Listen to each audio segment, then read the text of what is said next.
Hi everyone, welcome to back my channel. I am Sonu Kumar. तो हर रोज की तरह आज भी इंग्लिश ग्रामर लेके आए हैं। तो जैसा कि बोर्ड पे देख पा रहे हैं, तो आज हम प्रोनाउन लेके आए हैं। तो प्रोनाउन से जितने भी डाउट होंगे आज सारे क्लियर करेंगे। तो सबसे पहले बात कर लें कि प्रोनाउन प्रोनाउन किसको कहते हैं। तो प्रोनाउन उसका अर्थ होता है सर्वनाम। तो प्रोनाउन किसे कहते हैं। तो प्रोनाउन वह शब्द है जो किसी नाउन के बदले प्रयुक्त होता है, उसे प्रोनाउन कहते हैं। तो बात करें प्रोनाउन के कितने भेद होते हैं। तो प्रोनाउन के 10 भेद होते हैं। फर्स्ट हो गया पर्सनल प्रोनाउन। पर्सनल प्रोनाउन हो गया पुरुषवाचक सर्वनाम। सेकंड हो गया पॉजिटिव प्रोनाउन, जिसको हम अधिकारवाचक या फिर स्वत्व बोधक सर्वनाम बोलते हैं। थर्ड हो गया रिफ्लेक्सिव प्रोनाउन, जिसको निजवाचक या आत्मवाचक सर्वनाम बोलते हैं। फोर्थ हो गया एम्फैटिक प्रोनाउन, जिसको बलदायक सर्वनाम बोलते हैं। फिफ्थ हो गया डेमोन्स्ट्रेटिव प्रोनाउन, जिसको हम संकेतवाचक या निश्चयवाचक सर्वनाम बोलते हैं। सिक्स्थ हो गया इंडिफिनिट प्रोनाउन, जिसको अनिश्चयवाचक सर्वनाम कहते हैं। सेवेंथ हो गया डिस्ट्रीब्यूटिव प्रोनाउन, जिसको व्यष्टिवाचक सर्वनाम कहते हैं। एट हो गया रेसिप्रोकल प्रोनाउन, जिसको परस्पर बोधक सर्वनाम कहते हैं। नाइन हो गया रिलेटिव प्रोनाउन, जिसको संबंधवाचक सर्वनाम कहते हैं। 10 हो गया इंट्रोगेटिव प्रोनाउन, जिसको प्रश्नवाचक सर्वनाम कहते हैं। तो इस तरह मेरा प्रोनाउन का 10 भेद हो गया। अब हम 10 भेद में 10 भेद का एक एक करके हम इसके ऊपर चर्चा करेंगे। तो इसके पहले हम प्रोनाउन किसे कहते हैं, प्रोनाउन का 10 भेद के बारे में चर्चा किए थे। तो अब हम एक एक करके इसके ऊपर एक्सप्लेन करेंगे। तो सबसे पहला है पर्सनल प्रोनाउन, तो जिसको हम पुरुषवाचक सर्वनाम कहते हैं। तो पर्सनल का अर्थ होता है रिलेटिव टू पर्सन। अब देखिए पर्सन कितने होते हैं। पर्सन 3 होते हैं, फर्स्ट पर्सन, सेकेंड पर्सन और थर्ड पर्सन। अब पर्सन में क्या है कि फर्स्ट पर्सन जो होता है वो बोलने वाला, जैसे आई, मैं बोल रहा हूं, जैसे मैं मतलब खुद हो गया, स्वयं जिसको बोलते हैं। सेकेंड पर्सन जो सुन रहा है, यानी हम जो बोल रहे हैं वो जो सुनने वाला पर्सन होता है वो सेकेंड पर्सन होता है। जैसे यू, तुम जो हो गया वो मतलब सेकेंड पर्सन है। थर्ड पर्सन किसको कहते हैं, जो जिसके बारे में हम बात करते हैं वो उपस्थित ना हो, यानी जो उपस्थित ना हो। जैसे हो गया कि ही, जैसे और सब मतलब दिस, ये सब जितना भी होता है ये थर्ड पर्सन होता है। तो पर्सनल प्रोनाउन किसे कहते हैं। I, we, you, he, she, it और दे को पर्सनल प्रोनाउन कहते हैं। अब देखिए इसमें पर्सनल प्रोनाउन में इसका एक सारणी द्वारा हम समझते हैं। तो नॉमिनेटिव केस किसको कहते हैं, जो सब्जेक्ट के रूप में प्रयुक्त होता है। और पॉजिटिव केस किसको कहते हैं, जो अधिकार या मतलब दिखाता है, अधिकार जो मतलब जो दिखाता है उसे पॉजिटिव केस कहते हैं। और ऑब्जेक्टिव केस जो ऑब्जेक्ट के रूप में प्रयोग होता है। अगर कोई भी अगर आई है वो सब्जेक्ट के रूप में है तो हम ऑब्जेक्ट के रूप में मी का प्रयोग करते हैं। जैसे आई की मतलब रहे तो ऑब्जेक्ट के रूप में मी हो जाएगा। और अगर पॉजिटिव एडजेक्टिव जब भी रहेगा तो वो माई रहेगा। जैसे हो गया कि माई अगर पॉजिटिव एडजेक्टिव है और पॉजिटिव जो प्रोनाउन होता है वो माइन होता है। जैसे दिस बुक इज माइन हो गया, और माई का हो गया दिस इज माई बुक। जैसे पॉजिटिव एडजेक्टिव में यूज होगा माई का तो दिस इज माई बुक, और पॉजिटिव प्रोनाउन में होगा तो दिस बुक इज माइन। तो ये वाला जो पार्ट है ये पॉजिटिव एडजेक्टिव दर्शाता है, और पॉजिटिव प्रोनाउन में ये वाला पार्ट दर्शाता है। अगर माई, आवर्स, योर्स, हीज, हर, ये देयर रहे तो पॉजिटिव प्रोनाउन होता है। अगर ये बात करें, ये जब भी ये यूज मतलब ये प्रयोग होता है, my, our, your, his, her, its, their, ये जब भी प्रयोग होंगे तो ये नाउन के पहले होंगे। तो ये नाउन एडजेक्टिव जब भी होता है वो नाउन के मतलब पहले ही एडजेक्टिव का यूज होता है। तो जैसे कि आई, तो ये बता दिए कि मी होता है। वी अगर रहे तो ऑब्जेक्ट के रूप में अस हो जाएगा, और उसके बाद यू रहे तो उसका जो ऑब्जेक्ट के रूप में यू ही होता है। अगर ही रहे तो उसका प्रयोग मतलब जब भी ऑब्जेक्ट के रूप में करेंगे तो हिम करेंगे। अगर सी रहे तो हर का प्रयोग करेंगे। अगर इट रहे तो इट का ही प्रयोग करेंगे। दे रहे तो देम का प्रयोग करेंगे। तो ये हो गया। ये दूसरा बात, ये मेरा नरेशन में भी काम आता है, उसके बाद वॉइस में भी काम आता है। तो ये जब भी थोड़ा सा ये टेबल जो सारणी है इसको ढंग से मतलब थोड़ा ध्यान में रख लेना है। तो ये नॉमिनेटिव केस हो गया, पॉजिटिव केस और ऑब्जेक्टिव केस। तो ये मेरा पार्ट जितना भी एडजेक्टिव है ये प्रोनाउन है। तो ये हो गया मेरा पर्सनल प्रोनाउन का फर्स्ट पार्ट। अब इसी एडजेक्टिव और पॉजिटिव प्रोनाउन का कुछ एग्जांपल लेके सॉल्व करते हैं। जैसे मेरा एग्जांपल है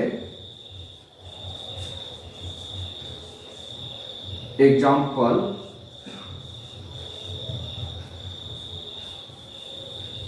this is my book, this is my book. तो ये बुक जो है ये नाउन है, तो नाउन के पहले जब भी वो प्रयोग होता है वो एडजेक्टिव के रूप में प्रयोग होता है। तो ये मेरा माई जो है ये एडजेक्टिव है, देख पा रहे हैं, पॉजिटिव एडजेक्टिव हो गया। अब देखेंगे कि माई का प्रयोग फिर पॉजिटिव प्रोनाउन में कैसे होता है। तो हो गया दिस बुक इज माई। अब देखिए ये मेरा एडजेक्टिव है, क्योंकि ये नाउन के पहले ये एडजेक्टिव होता है। तो माई जो है ये मेरा प्रोनाउन है। अब देखिए जैसे कि ये पॉजिटिव प्रोनाउन है, तो ये मेरा माई जो हो गया वो मतलब प्रोनाउन है। तो इस तरह मेरा पर्सनल प्रोनाउन का इस तरह मतलब सॉल्व हो गया। अब चलते हैं, तो इसके पहले हम पर्सनल प्रोनाउन का पूरा डिटेल के साथ किए थे। तो अब आता है पॉजिटिव प्रोनाउन किसे कहते हैं। अब पॉजिटिव प्रोनाउन का मतलब पार्ट आ गया। तो पॉजिटिव प्रोनाउन किसे कहते हैं, तो जिस प्रोनाउन का प्रयोग अधिकार दिखाने के लिए किया जाता है उसे पॉजिटिव प्रोनाउन कहते हैं। तो जिस भी अगर बात कर लें कि अधिकार दिखाने का बात किया जाए तो उसी को हम पॉजिटिव प्रोनाउन कहते हैं। जैसे अगर बात करें एग्जांपल जैसे mine, our, yours, hers, his और देयर पॉजिटिव प्रोनाउन है। अगर कोई भी सेंटेंस में mine, ours, yours, hers, his और देयर रहे तो वो पॉजिटिव प्रोनाउन होना समझा जाता है। जैसे एग्जांपल पे चले तो दिस बुक इज माइन, ये अधिकार देखिए दिखा रहा है कि यह किताब मेरा है, ये अधिकार दिखा रहा है कि ये किताब मेरा है। उसके बाद दीज आर आवर्स, ये हमारे हैं, अधिकार दिखा रहे हैं। फिर हो गया दिस साड़ी इज हर्स, यह साड़ी उसकी है, ये भी अधिकार दिखा रहा है। फिर दैट बुक इज योर, वह किताब तुम्हारा है। ये जितना भी सेंटेंस एग्जांपल है ये सब अधिकार दिखाने के लिए किया जा रहा है, इसलिए ये पॉजिटिव प्रोनाउन है। ईटीसी इस तरह हम बहुत एग्जांपल हम सेट कर सकते हैं। तो फिर अगला है रिफ्लेक्सिव प्रोनाउन किसे कहते हैं। तो रिफ्लेक्सिव प्रोनाउन जब वाक्य में myself, ourselves, yourselves, himself, herself, itself और देम सेल्फ के प्रयोग से काम करने का असर खुद कर्ता पर पड़ना प्रतीत होता है, तब इन्हें रिफ्लेक्सिव प्रोनाउंस कहा जाता है। यानी अगर बात कर ले कोई भी अगर काम करने का असर खुद कर्ता पे पड़े तो उसी को हम रिफ्लेक्सिव प्रोनाउन कहते हैं। जैसे आई हर्ट माई सेल्फ, मैंने अपने आप को चोट पहुंचाई। मैंने मतलब यानी जो हो गया मैं करता हूं यानी मैं खुद अपने पे मतलब असर पड़ रहा है कि मैंने अपने आप को चोट पहुंचाया। We can help ourself, यानी हो गया हम लोग अपने आप को मदद कर सकते, यानी खुद कर्ता पे असर पड़ रहा है। सी रैंड हर सेल्फ, तो इसमें हो गया कि जैसे उसने अपने आप को बर्बाद किया, यानी खुद को बर्बाद किया, तो यानी कर्ता पर भी यही असर पड़ रहा है। तो इस तरह मेरा हो गया रिफ्लेक्सिव प्रोनाउन। अब जब बात करें इंफेटिक प्रोनाउंस किसे कहते हैं, तो जब myself, ourself, yourselves, herself, himself, itself और देम सेल्फ्स का प्रयोग वाक्य में किसी नाउन या प्रोनाउन पर जोर देने के लिए होता है, तब इन्हें इंफेटिक प्रोनाउंस कहा जाता है। यानी अगर बात करें इसमें देख लीजिए कि दोनों में क्या है, इसमें भी माई सेल्फ है, इसमें भी माई सेल्फ है, यानी इसमें दोनों में लग रहा है कि दोनों में तो एक ही है, लेकिन बात क्या है कि इसमें खुद कर्ता पर असर पड़ता है, इसमें नाउन या प्रोनाउन पर जोर देने के लिए किया जाता है। जैसे अगर चले कि जैसे I killed the tiger my self, मैंने स्वयं बाघ को मारा, यानी जो हो गया इसमें नाउन, ये मतलब बाघ जैसे मेरा नाउन हो गया, तो ये खुद हो गया कि नाउन पर जोर देने के लिए यह बात किया जा रहा है, इसलिए इंफेटिक प्रोनाउन है। उसके बाद वी किल्ड द टाइगर, हम लोग ने स्वयं बाघ को मारा, यानी ये नाउन या प्रोनाउन पर, यहां साफ लिखा है कि नाउन या प्रोनाउन पर जोर देने के लिए किया जाता है। तो नाउन प्रोनाउन का जब जोर देने के लिए बात किया जाए तो वो इंफेटिक प्रोनाउन होता है, और कर्ता पर जब खुद असर पड़ता है तो रिफ्लेक्सिव प्रोनाउन होना समझा जाता है। तो इस तरह मेरा पॉजिटिव, रिफ्लेक्सिव और इंफेटिक प्रोनाउन मतलब हो गया। अब चलते हैं फिर आगे वेद की ओर। अब डेमोन्स्ट्रेटिव प्रोनाउन किसे कहते हैं, कि जिस प्रोनाउन का प्रयोग वस्तुओं या व्यक्तियों को सूचित, इंगित या निर्देशित करने के लिए किया जाता है उसे डेमोन्स्ट्रेटिव प्रोनाउन कहा जाता है। यानी डेमोन्स्ट्रेटिव प्रोनाउन उसे कहा जाता है जिस चाहे तो वस्तु या व्यक्ति को सूचित करे या इंगित करे। तो जैसे अगर दिस, दैट, दीज और दोज मुख्य डेमोन्स्ट्रेटिव प्रोनाउन है। एग्जाम्पल में चले कि दिस इज ए बॉय, यह एक लड़का, यानी हम सूचित या इंगित क्या कर रहे हैं कि यह एक लड़का है। उसके बाद दैट इज ए गर्ल, हम इंगित या सूचित क्या कर रहे हैं कि वह एक लड़की है। उसके बाद दीज आर बॉल्स, ये गेंदे हैं, हम सूचित या इंगित क्या कर रहे हैं कि यही गेंद है, ये गेंदे हैं। दोज आर टॉयज, वे खिलौने हैं। ETC एटसेट्रा, यानी डेमोन्स्ट्रेटिव प्रोनाउन सूचित और इंगित वस्तु या व्यक्तियों को क्या जाता है, उसे ही डेमोन्स्ट्रेटिव प्रोनाउन कहा जाता है। अब चलते हैं इंडेफिनिट प्रोनाउन किसे कहते हैं। तो जिस प्रोनाउन से किसी निश्चित व्यक्ति या वस्तु का बोध नहीं होता है वह इंडेफिनिट प्रोनाउन कहा जाता है। किसी व्यक्ति या वस्तु का बोध नहीं होता है, जैसे somebody, anybody, some, all, none, many, one, none, none हो गया, उसके बाद हो गया नथिंग और एनी मुख्य इंडेफिनिट प्रोनाउन है। जैसे एग्जांपल सम आर जेंटल, यानी हो गया कि कुछ नेक होते हैं।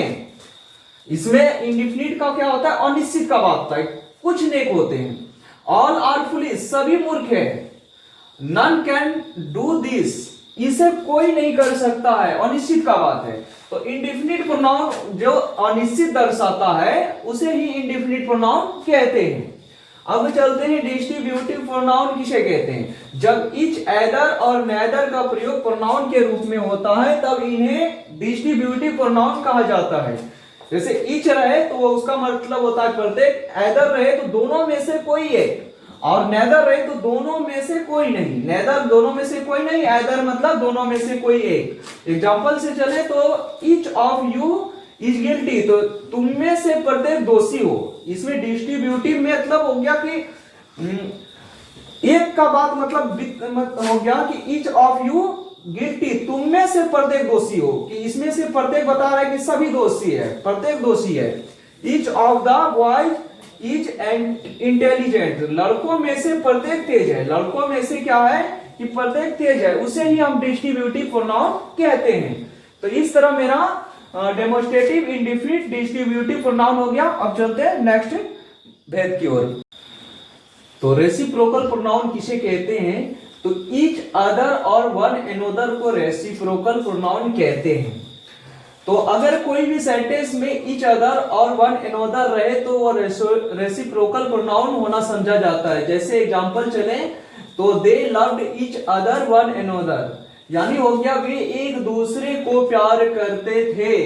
यानी अगर ईच अदर वन अनदर रहे तो रेसिप्रोकल प्रोनाउन होना समझा जाता है। फिर चलते हैं रिलेटिव प्रोनाउंस किसे कहते हैं। तो रिलेटिव प्रोनाउंस वाक्य में अपने से पहले प्रयुक्त किसी नाउन या प्रोनाउन के बदले आकर उस नाउन प्रोनाउन की पुनरुक्ति को रोकता है और उस नाउन प्रोनाउन का संबंध अपने से आगे आने वाले शब्द समूह से जोड़ता है, उसे रिलेटिव प्रोनाउन कहते हैं। रिलेटिव यानी हो गया संबंध स्थापित करना।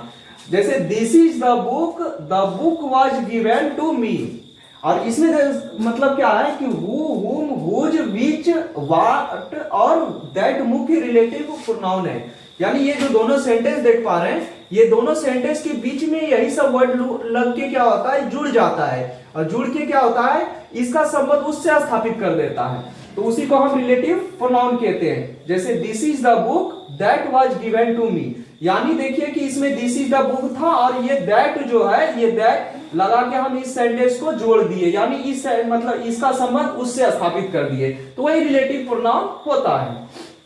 फिर अगला है कि इंट्रोगेटिव प्रोनाउन किसे कहते हैं। तो जिस प्रोनाउन का प्रयोग प्रश्न करने के लिए किया जाता है उसे इंट्रोगेटिव प्रोनाउन कहा जाता है। इंट्रोगेटिव प्रोनाउन यानी प्रश्न। तो अब जैसे इसका हो गया कि हु, विच, हुम, व्हाट और हुज मुख्य इंट्रोगेटिव प्रोनाउंस है। अगर एग्जांपल चले तो हु आर यू, यानी तुम कौन हो, क्वेश्चन हम कर रहे हैं कि तुम कौन हो, तो ये इंट्रोगेटिव प्रोनाउंस होना समझा जाता है। विच इज योर्स, तुम्हारा कौन सा है, क्वेश्चन किया गया, प्रश्न किया गया।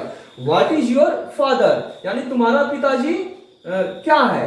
तो इस तरह हो गया कि क्वेश्चन करना इंट्रोगेटिव प्रोनाउंस होना समझा जाता है। तो अब देखिए ये मेरा प्रोनाउन से 10 वेद कंप्लीट हो गया। प्रोनाउन से और भी कोई डाउट है तो आप बार बार वीडियो देख सकते हैं और समझ सकते हैं। तो प्रोनाउन का आज टॉपिक क्लियर हो गया। आज का क्लास इतना ही।